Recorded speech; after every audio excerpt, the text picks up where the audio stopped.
l'actualité footballistique en Europe, parce que cette semaine était chargée en match. Il y a eu la Ligue des Champions mardi, mercredi, et puis la Coupe de l'UEFA hier soir, les matchs allés.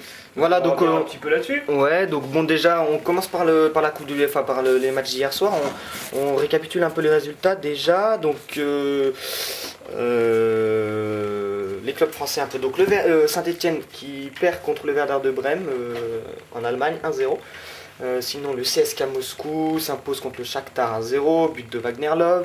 L'Udinese bat le Zénith Saint-Pétersbourg 2-0. Zénith tenant du titre, donc voilà, qui sera un peu en difficulté pour le match retour. PSG Braga 0-0, Dynamo Kiev, Kharkov, les Russes un peu surprise 1-0 pour Kiev.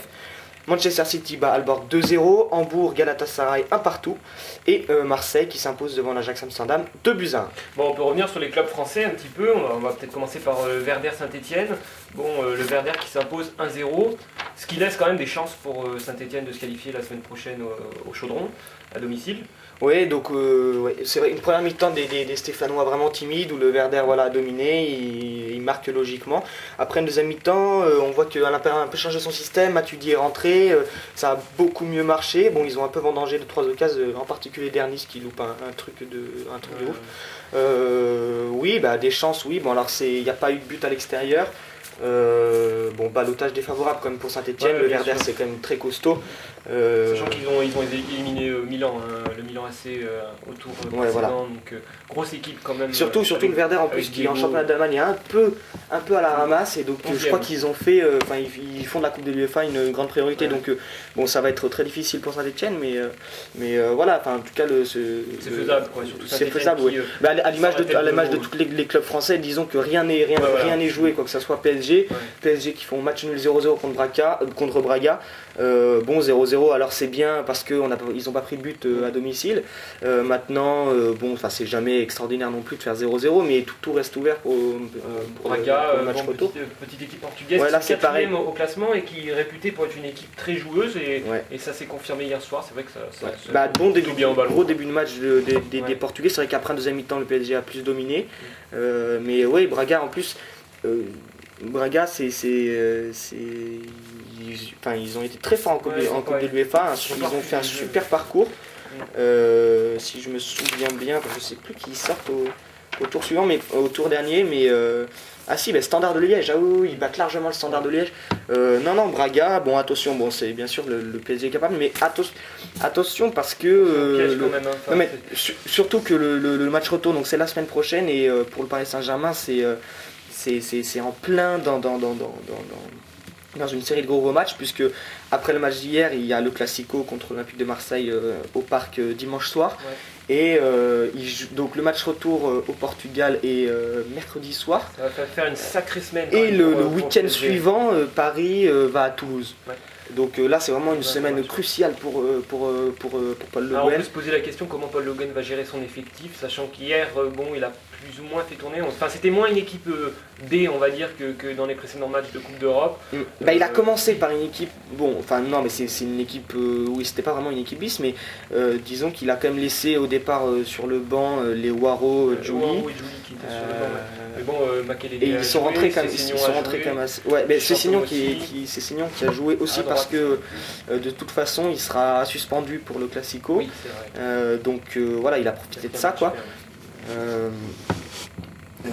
Mais voilà, donc les stars entre guillemets de Paris, les titulaires sont rentrés après. Ça n'a pas suffi pour renverser la vapeur face à une solide équipe.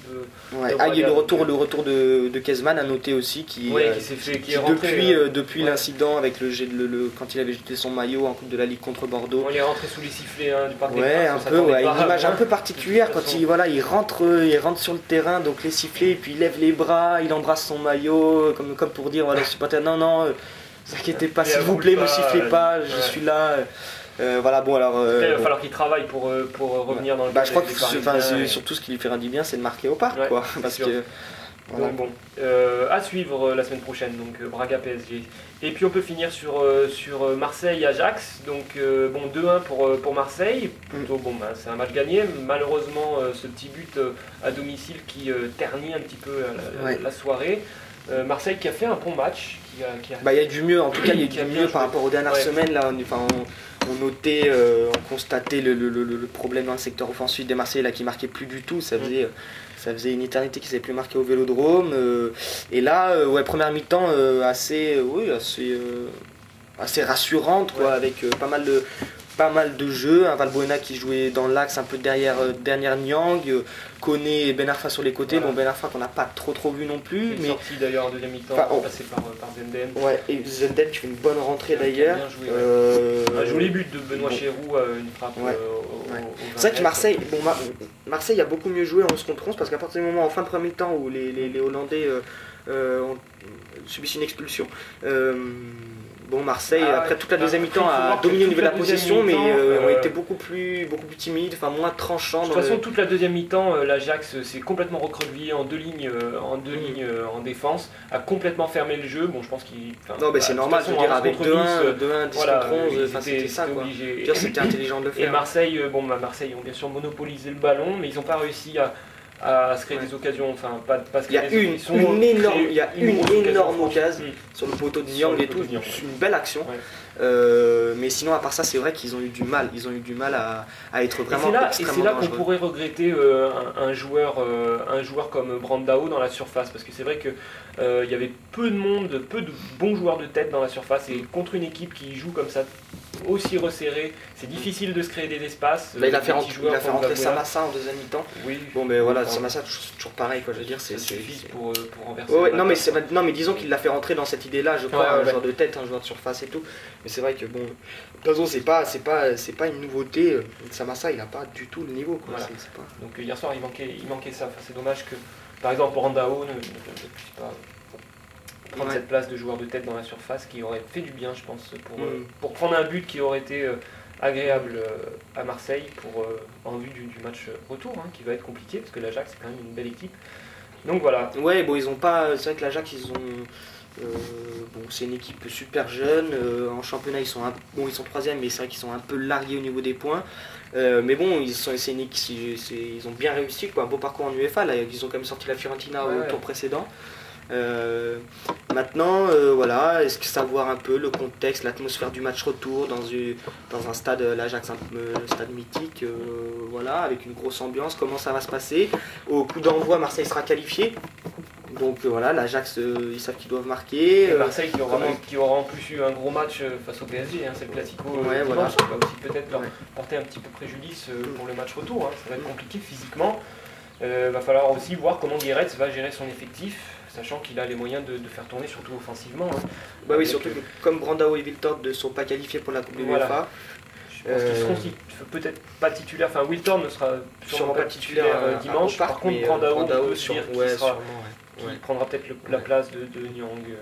A noter, d'ailleurs sur Niang, deux petites anecdotes. Enfin, déjà son but, je veux dire, super but. Super but. Super but, la matière, franchement. Comme ça. Ouais. Surtout après sa blessure, il a eu du mal à revenir. Et là, ça faisait une éternité qu'il n'avait pas marqué. Et là, un super but, quoi. Ouais, super. Le gardien à la touche, il a un peu de réussite, c'est vrai, mais en même temps, le geste technique est superbe. Ouais. Alors après, à noter, là, sur la toute fin du match, Niang est extrêmement énervé. On a vu qu'il a rendu le brassard à Guéretz, il est parti dans les vestiaires très très énervé. Alors je sais pas trop pourquoi.